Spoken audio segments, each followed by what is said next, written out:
우리가 흔히 평소에 사용하는 말 가운데 이런 말이 있습니다.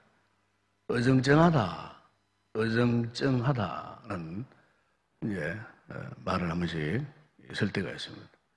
여기 어정쩡하다는 이 말, 이 국어사전 찾아보니까 이런 뜻입니다. 이것도 아니고 저것도 아닌 모호하고 어중간한 상태. 이런 사람의 특징은 항상 그 마음에 의심이 일어나고 무엇을 끓인다 할 때 끓임이 많이 있다. 그래서 이런 사람은 무슨 일을 함에 있어서도 분명하지 않고 흐릿하게, 색깔로 말하면 그레이, 회색빛 같은 이런 처신을 항상 한다. 그렇게 표현을 합니다. 이게 이제 어정쩡하다라는 그 말의 뜻이 그런 의미랍니다. 여러분, 우리가 이제 인간관계에서 이 같은 어정쩡한 사람을 만나면은요, 때로는 기분이 나쁘기도 하고, 때로는 그 사람 때문에 굉장히 힘들 때도 있어요. 뭔가 흑이면 흑, 백이면 백 이렇게 돼야 되는데 이것도 저것도 아닌 이런 사람들을 만나고 관계하는 만큼 힘든 일이 없어요. 여러분 주변 사람 둘러보면은 혹 여러분 직장생활이나 뭐 사회생활 아니면 교회생활에서도 마찬가지예요. 이런 사람 자꾸 만나면은 왠지 모르게 마음이 불안해지고 또 이렇게 걱정스러워져요. 목사가 목회하다가 성도들이 좀 뭔가 컬러가 분명해야 되는데 어정쩡해가지고 저분이 믿는 건지 안 믿는 건지 은혜를 받은 건지 안 받은 건지 이게 이제 분간하기가 어려울 정도로 애매모하면은요 마음이 부담이 와요. 부담이. 내가 이 목회를 뭐 잘못하는 건가?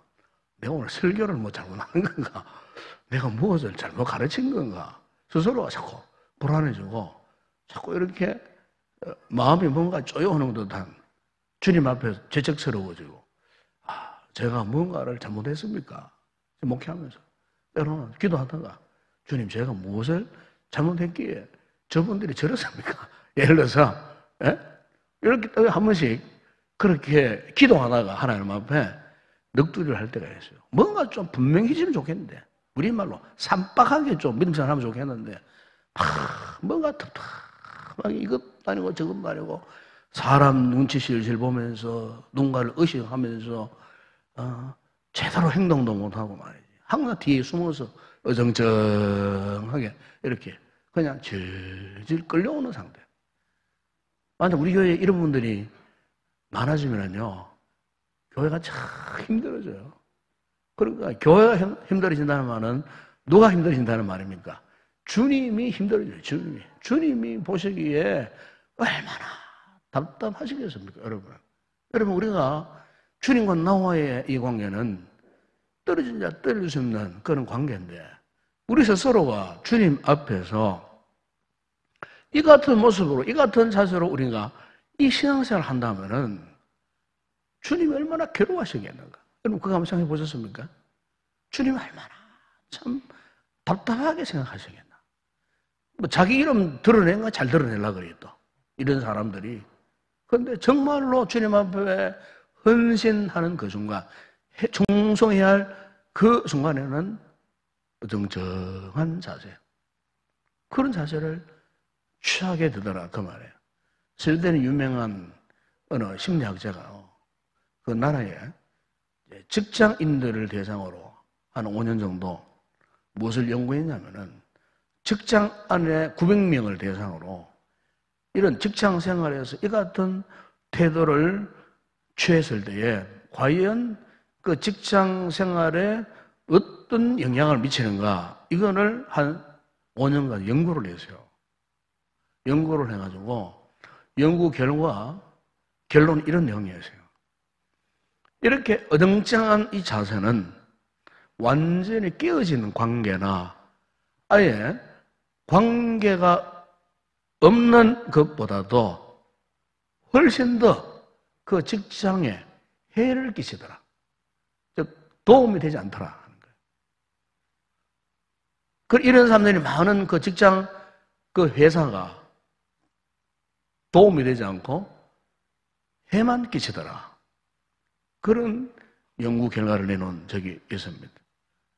그런 분위기 속에 그 직장 생활도 불안해지고 그 직장 그 사원들이 또 스트레스를 더 많이 받고 그리고 우울증을 유발시키더라. 그분이 그런 연구 결과를 내놓았어요. 남녀 관계, 친구 관계, 비즈니스 관계, 뭐 이런 모든 관계에 있어서 어정쩡한 이런 관계는 결코 도움이 되지 않다라는 거예요. 하물며 여러분, 오늘 우리가 이런 어정쩡한 자세로 신앙생활을 한다고 했을 때에 오늘 우리 영적 태도가요, 어정쩡한 이런 신앙생활 하면은 어떻게 되겠습니까? 분명 우리에게 믿음 생활에, 신앙생활에 결코 도움이 될 수 없어요. 예를 들면은 예수님과의 관계에 있어서 예수님과 나란히 서 있는 것 같아요. 동행하는 것 같아요.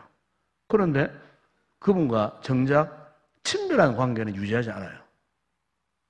이게 참 괴로운 거예요. 우리 성도들 간에 그렇잖아요. 같이 무슨 일을 하는 것 같아요. 교회를 섬기는 것 같아요. 그런데 정작 친밀함이 없어. 목회자가 때로는 고민하는 이유 그런 게 있습니다. 뭔가 저분도 열심히 하는 것 같아요. 정작 결정의 순간에는 친밀함이 없어. 정이 없는 것 같아요. 그걸 느끼지는 거예요. 예. 정이 없어. 그러니까 참 괴로운 거예요. 그렇잖아요. 여러분 가정에 애완견을 키웁니다. 애완견, 저도 애완견을 키우고 있습니다만은 애완견을 한 몇 년 키우다 보면은요 한 식구와 같아요. 정말이에요. 내가 낳은 자식 같은 느낌이 들어요. 그래서 때로는 야, 너 나하고 평생 살자. 보고 그렇게 이야기해요. 야야, 평생 살자. 병들지 마라. 죽지 마라. 내하고 평생까지 살자. 때로는 데리고 이렇게 밖을 다니면서 하면서 그런 이야기 합니다. 예? 평생 살자. 죽지 마라. 내가 죽으면 네 무덤 마다를 파묻을게. 이러면서. 예, 그런 이야기 해요. 짐승이지만은 그런 이야기. 왜냐하면 그게 무슨 이야기냐면은 그만큼 정이 가는 거예요. 정이. 그런데 여러분 보세요.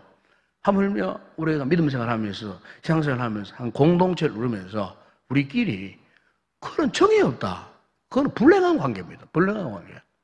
그런 정이 없는 거예요. 헤어지면 만나고 싶고 만나면 반갑고 보고 싶고 뭔가 이런 인간적인 애틋한 정이 있어야 되는 거예요. 여러분 이것은 곧 무슨 이야기하냐?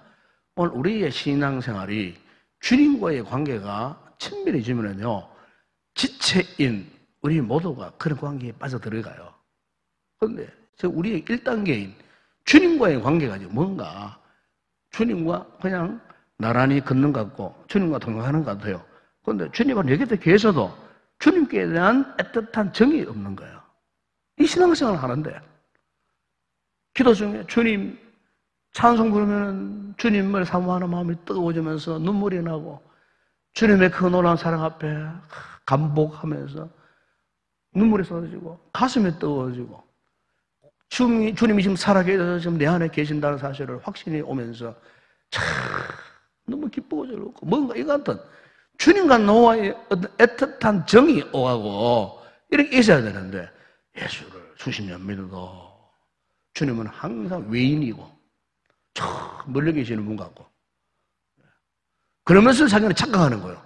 나는 신앙생활을 오래 했고 예수 잘 믿고 충성하고 봉사도 많이 하고 열심히 나의 섬기고 그러나 정작 주님과의 마음은 멀어져 있고 정이 없어요. 그러니까 이런 관계를 어정쩡한 관계라고 말할 수밖에 없어요. 오늘 여러분들 어떻습니까, 여러분? 그렇다고 우리가 믿음을 버린 것입니까? 그렇다고 우리가 예수님과 상관없는 자입니까? 아니잖아요. 그런데도 오늘 우리 모습이 지금까지 이런 어정쩡한 태도로, 이런 영적 상태로 기도한 자리에 있고 예배드린 자리에 있고, 그러나 정작 주님과는 그렇게 친밀한 관계를 유지하지 못하는 거예요. 오늘 저도 그렇고 여러분들도 그렇고 오늘 이 밤에 우리가 이 같은 영적 관계를 다시 한번 돌아보시고 점검하시고, 이 같은 어정쩡한 관계가 왜 일어났을까? 왜 이런 어정쩡한 관계가 있을 수밖에 없느냐 하는 원인, 그 이유가 뭔가, 그것을 한번 분석해 보려고 합니다. 그래서 그 이유는 이건 같아요. 신학적으로 좀 어려운 용어입니다만은 신학적으로 잘못된 신앙을 가지고 있기 때문에 아닌가. 그 잘못된 신앙 갖고 있으니까 예수님께 대해서 항상 불확실하고 불안전한 상태 신앙을 유지할 수밖에 없다는 거예요. 여러분, 오늘 저는 이 본문을 교회적으로 취급하고 싶잖아요. 우리 신앙 고백 가운데에 어떤 게 있습니까? 성령으로 잉태하사 동정녀 마리아에게 나시고, 예수님에 대한 신앙 고백이잖아요. 오늘 본문에도 보세요. 오늘 본문에도 보게 되면은 23절에 보라, 처녀가 잉태하여 아들을 낳을 것이요, 처녀가 잉태하여 아들을 낳는다. 읽지 않았지만 그러면 거기 그 위에 20절을 보세요. 20절 하반절에 보시면은 천사가 요셉에게 현명하 이렇게 말합니다. 무서워하지 말라. 그에게 잉태된 자는 성령으로 된 것이라. 예수님이 탄생이 성령으로 잉태되었고, 그리고 처녀의 몸에서 나실 것이라.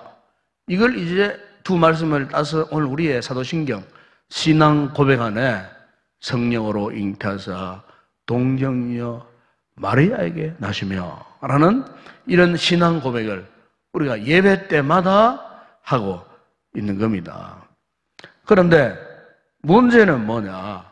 이 같은 주님께 대한 이 분명한 이 신앙 고백을요, 의심을 하는 사람이 있다고 말이에요. 의심. 이것을 믿지 못하는 분들이 있다는 거예요. 예수님께 대한 확신한 이 신앙을 소유하지 못하고 끊임없는 의구심 속에 파묻혀 살아가는, 오늘 현대교회의 이 성도들 가운데에 이 신앙 고백이 도대체 이해가 되지 않는다는 거예요. 어떻게 처녀의 몸에서, 그것도 성령으로 예수님이 잉태되시느냐. 보통 우리가 그렇잖아요. 자녀를 생산하려고 하면은 남녀의 관계를 통해서, 그죠? 욕정을 통해서 잉태가 되잖아요. 그런데 어떻게 처녀의 몸에서, 그것도 남자를 전혀 모른 처녀의 몸에서 어떻게 또 성령으로 예수님이 잉태했느냐. 그래서 어떤 분들은요, 오늘 교회 안에 성도들 가운데 특히 이제 예수를 처음 믿는 초신자 분들일수록 일단 처음에는요, 이 이야기를 들으면은 의심을 해요. 믿지 못해요. 왜? 이것은 의학적으로, 과학적으로도 있을 수 없는 일이다. 그래서 어떤 사람은 이 이야기를 신화적인 이야기로 그냥 치부해 부리는 사람이 있어요. 아, 그건 신화다. 왜냐하면 우리나라에 신라시대 시조가 박역거세가 어디서 태어났어요? 아래에서 태어났어. 저 경주 김씨 시조가 김알지 아닙니까? 아래에서 태어난다고. 김알지야. 김알지. 고구려 시조 주몽도 마찬가지요. 그 보통 우리나라의 그 대한민국의 시조가 누구예요? 흔히 삼국 유사에 보게 되면은 당군이에요, 당군. 환웅과 웅녀가 하늘에 환웅이 내려와가지고 웅이요 곰하고 결혼을 살다가 낳은 게 누구냐? 당군. 이 당군이 우리나라의 고조선을 세운 이렇게 말이죠. 어떤 이런 시조를 이야기할 때에 전부 이 이야기를 신화적인 이야기로 이야기하잖아요. 신화. 이걸 신화라 그래요. 예. 그러니까 마찬가지로 예수님이 처녀의 몸에서 성령으로 잉태된 것도 이거는 신화다, 신화. 이걸 주장한 신학자가 있습니다. 독일의 유명한 루돌프 불트만이라는 신학자, 이런 사람이었어요. 이 불트만의 신학자가 마태, 마가, 누가, 요한복음에 나오는, 복음서에 나오는 예수님의 출생 과정 자체를 당시의 제자들이 예수님을 신격화하기 위해서 예수님을 위대하게 만들어서 신화적으로 그냥 이야기해서 기록한 것이 성경에 나오는 예수님의 탄생 이야기다. 독일의 유명한 신학자, 불트만의 사람, 유명한 사람입니다. 그 사람이요. 이 자유주의 신학자. 이단이지, 이단. 이 불트만의 신학자가요. 예수님의 이 같은 처녀 몸에서 성령을 잉태된 이 출생 역사를 초자연적인 하나님의 최고의 기적적인 사건, 이 사건을요. 신화적인 이야기로 치부해버렸어요. 완전히 인본주의 생각에 빠져버렸다고 말이에요. 네. 여러분, 오늘날 교회 안에도 많은 성도들 가운데 예수님이 동정녀 마리아에서 성령을 잉태하셨다는 사실을요, 어떤 분들은요, 믿기를 거부합니다. 이 이야기 자체를 부끄러워요. 아이고, 전도할 때 저 생각하면 이야기하면은 알아줄까, 들어줄까? 응도당도 하는, 이것은 도저히 이성적으로 납득되지 않는 이 내용을 가지고 전도 현장에서 예수님이 성령으로 처녀에 잉태하셨습니다. 예수님이 우리의 구원자십니다. 이야기 못하고 그냥 예수님이 그냥 십자가에 죽으셨다. 이것만 이야기하는 거예요. 십자가에 죽으셨다. 예수님이 당근 십자가에 죽으셨다. 더 중요한 것은 예수님이 인간의 몸을 입으시고 처녀의 몸에서 성령으로 잉태하셔서 십자가에 당시에 죽으셨다. 이걸 해야 앞에가 복음의 메시지가 되는데 앞에 건 이야기하지 않습니다. 여러분. 그냥 십자가에 죽으셨다. 이것만 이야기하는 거예요. 네. 여러분, 오늘 우리가 이 시간 우리 성도들은 예수님의 이 같은 동정녀 마리아의 몸에서 성령으로 잉태하신 이 신앙 고백이 왜 필요했던가? 왜 하나님께서 예수님을 이렇게 이 세상에 태어나도록 하실 수밖에 없었는가? 그 이유가 뭔가? 도대체 무엇 때문에 그렇게 하실 수밖에 없었는가? 그것은요, 간단하게 말씀드리면 이거예요. 예수님이 100% 하나님이시고 예수님이 100% 인간이시고 예수님이 100% 예수님에게는 100% 죄가 없다. 이 하나님께서요, 예수님을 이런 인간의 모습으로 이 땅에 구원자로 보내주셨다는 사실이에요. 다시 말씀드리면은 왜 하나님께서 이 초자연적인 방법으로 예수님을 이렇게 탄생하시도록 하셨는가? 그 먼저 하나는 예수님은 참 사람이 되셨기 때문에. 참 사람. 그러니까 우리와 똑같은 육의 몸을 입으신 참 사람이 되셔야 십자가에서요, 대속의 죽음을 당하시고 고통을 당하시고 희생을 하셔야 되는 거예요. 참 사람이 아니고 예수님이 영적 존재로만 계셨다면 십자가의 그 모신 고통을 아셨겠어요? 영이, 신이 무슨 십자가의 고통, 이 육이 찢어지고 피가 터지는 고통스러운 고통을 어떻게 신이, 영이 어떻게 알았겠어요? 예수님께서는 우리의 죄에 대해서 대속의 주가 되시기 위해서 십자가의 고난을 받고 대속물로 주시기 위해서 그분은 진짜 우리 몸과 똑같은 육의 몸, 참 하나님으로 오셔야만 하셨기 때문에. 그래서 여러분 히브리서 마가복음 10장 45절에 보시면 이런 말씀이 있어요. 인자가 온 것은 섬김을 받으려 함이 아니라 도리어 섬기려 하고 자기 목숨을 많은 사람의 대속물로 주려 함이라. 주님께서 직접 말씀하셨어요. 많은 사람의 이 대속물, 사람의 몸으로 나셔야 우리 인간이 당하는 고통을 아시죠? 그렇지 않겠습니까, 여러분? 사람의 몸으로 나셔야 우리 인간이 온갖 고뇌 속에 있었던 이 고통스러운 세상살이 죄악 가운데 고통당하고 갈등하고 죄악 가운데 눈물을 흘렸던 우리 인간의 애절함, 육의 몸으로 오셔야 우리 인간의 비참함을 그분이 아시지.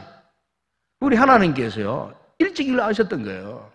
그래서 예수님을 우리가 똑같은 참 인간의 모습으로 그렇게 오시도록 하셨어요.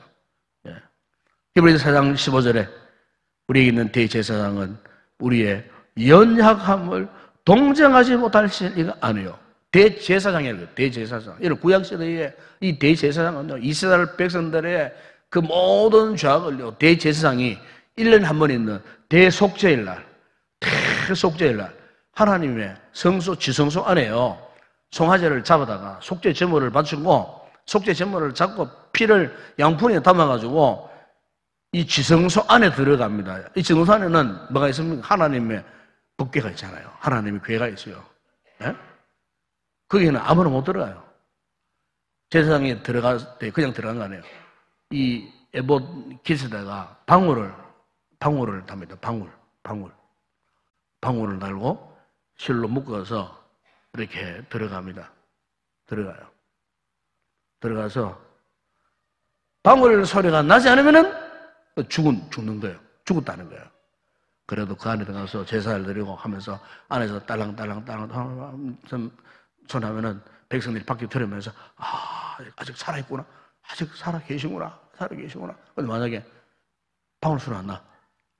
그러면 빨리 제사하게 끈을 잡아 당겨가지고 그 시신을 끌어내야 돼. 그 목적 그렇게 해야죠. 제사장이요. 법궤 안으로 들어갈 때는 사활을 거는 거예요. 그 당시에는. 사활을 걸어도 가는 거예요. 예. 두려움과 떨림으로. 예. 휘장을 걷어내고 안으로 들어가는 거예요. 왜? 백성들의 죄를 대속하기 위해서. 이게 백성들의 중보자 역할을 한 거예요. 대제사장. 바로 예수님께서요. 인류의 죄, 오늘 저와 여러분의 죄를 대속하시기 위해서 어떻게 하셨어요?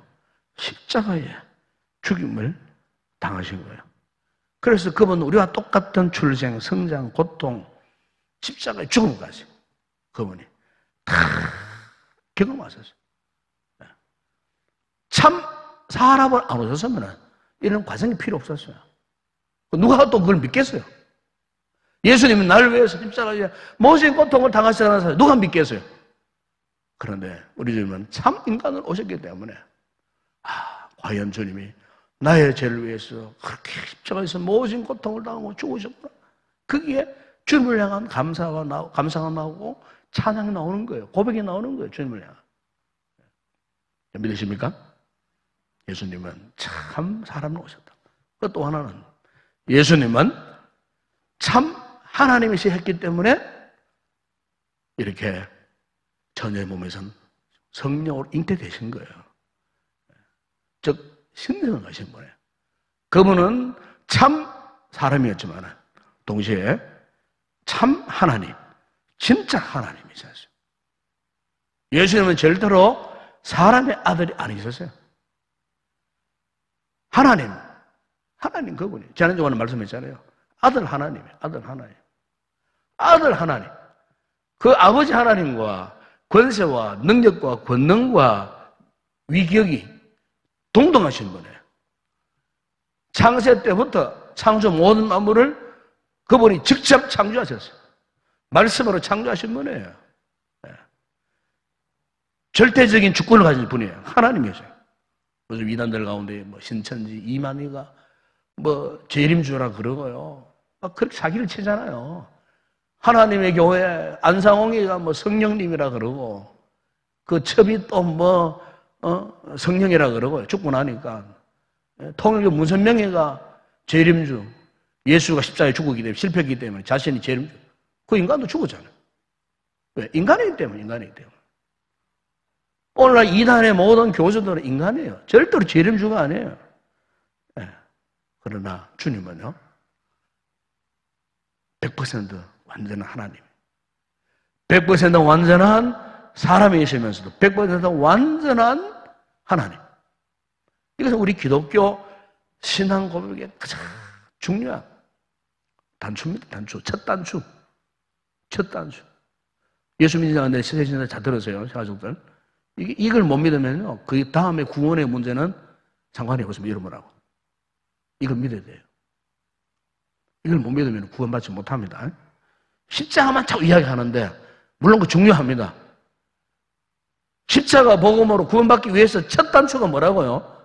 예수님이 처녀 마리아의 몸에서 성령으로 잉태하여 태어나셨다. 이 사실, 그분은 참 사람이셨고 참 하나님이셨다. 이걸 못 믿으면 그 사람 구원받지 못해요.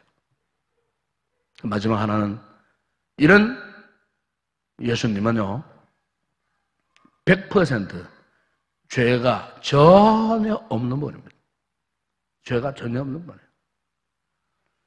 히브리서 4장 15절 하반절에 보면은 모든 일 우리와 똑같이 시험을 받으신 노래대 죄는 없으시니라. 죄가 없는 분이에요. 왜 예수님에게 100% 죄가 없이 깨끗하셔야 되겠을까요? 우리의 구원자가 되시기 위해서, 구세주가 되기 위해서는요, 죄가 있으면 안 돼요. 인간이 어떻게 구원자가 됩니까, 여러분? 죄가 있는데, 죄인들인데. 그러나 주님께서는 전혀 죄가 없는 분이셨어요. 바로 그분이 우리의 구세주가 되시는 거예요. 구원자가 되실 수 있는 그 자격을 얻으신 거예요. 그 이유는 그분이 이미 태어나실 때부터 성령으로 잉태하셨기